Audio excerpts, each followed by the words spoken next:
दो दोस्त थे।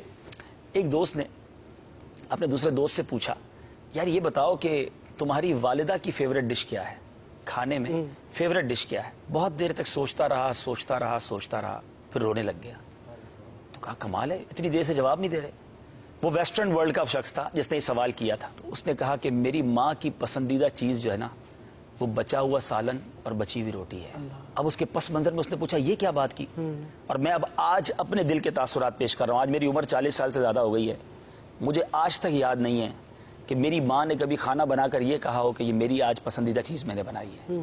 और ये हम सब के साथ हुआ होगा कि माँ ने कभी ये नहीं कहा होगा कि बेटा आज बिरयानी बनाइए, ये मुझे पसंद है। माँ ने कभी कहा होगा कि बेटा ये आज मेरे बेटे की पसंद की मैंने बनाई है, या हमारे वालिद साहब के पसंद की बनाई, या छोटी बहन की पसंद की बनाई। और माँ ने क्या खाया? जो हमने बचाया, जो हमने छोड़ा। ये है माँ। कभी उसने अपनी जात के लिए क्या सोचा? हमने बल्कि फरमाइशें कर करके, हम दो भाई होते थे, ये हम सबके घर की स्टोरी है। हम दो भाई थे या दो बहनें थी, तो अम्मी मुझे ये खाना है, तो मुझे वो वाला अंडा खाना है, तो मैंने आज चावल नहीं खाना। तो माँ ने दोनों के लिए अलग अलग खाने बनाए। माँ को हमने होटल वाली समझा, उससे जो कहा उसने हमें पकाकर खिलाया। कभी ये सोचा कि माँ ने अपने लिए आज क्या पकाया? मगर माँ हमारे बचे हुए खा के खुश होती रही, हमारी प्लेटें साफ करती रही कि मेरे बेटे ने बचाया तो चलो मैं खा लेती हूँ, बेटा आप थोड़ा और निकाल लो, बच जाएगा तो मैं खा लूंगी।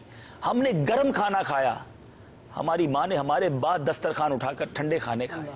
कभी अपनी फरमाइश से, मुझे तो याद नहीं पड़ता कि माँ ने यह कहा हो कि बेटा आज मैंने अपने पसंद का खाना बनाया हो। ऐसी अजीम हस्ती हो और उसकी दुआएं ना ली जाएं।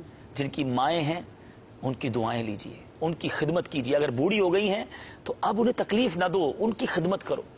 बहुत कर लिया उन्होंने हमारे लिए। बीमार है तो ये रब का एक तरह से, मैं समझता हूं, ये पता नहीं मेरी बात दुरुस्त है कि नहीं, कि जिसके वालिदैन बीमार हो जाए ना, या ऐसी पोजीशन में आ जाए कि अब उनकी खिदमत की हाजत है, तो ये बेटे के लिए खुशबख्ती का वक्त भी है कि अल्लाह ने जिंदगी में अब तुम्हें वक्त दिया है खिदमत करने का। वरना कई माँ बाप बच्चों को खिदमत का मौका ही नहीं देते, पहले ही चले जाते हैं, खुदमत करते करते ही चले जाते हैं। अगर अब मौका आया है तो इसको बोझ ना समझो, ये अल्लाह का शुक्र भी इस हवाले से अदा करो कि या अल्लाह इन्होंने जाने से पहले मुझे अपनी खिदमत का कोई मौका दे दिया कि मैं जाते जाते इनके दिल में कोई ऐसी बात छोड़ जाऊं कि ये दिल से मेरे लिए कोई दुआ कर दें, और ये दिल में ये लेकर जाएं दुनिया से कि हमारे बच्चों ने हमें तन्हा ना छोड़ा था। बदनसीब है वो बच्चे जो ओल्ड हाउस में माँ बाप को छोड़ा है।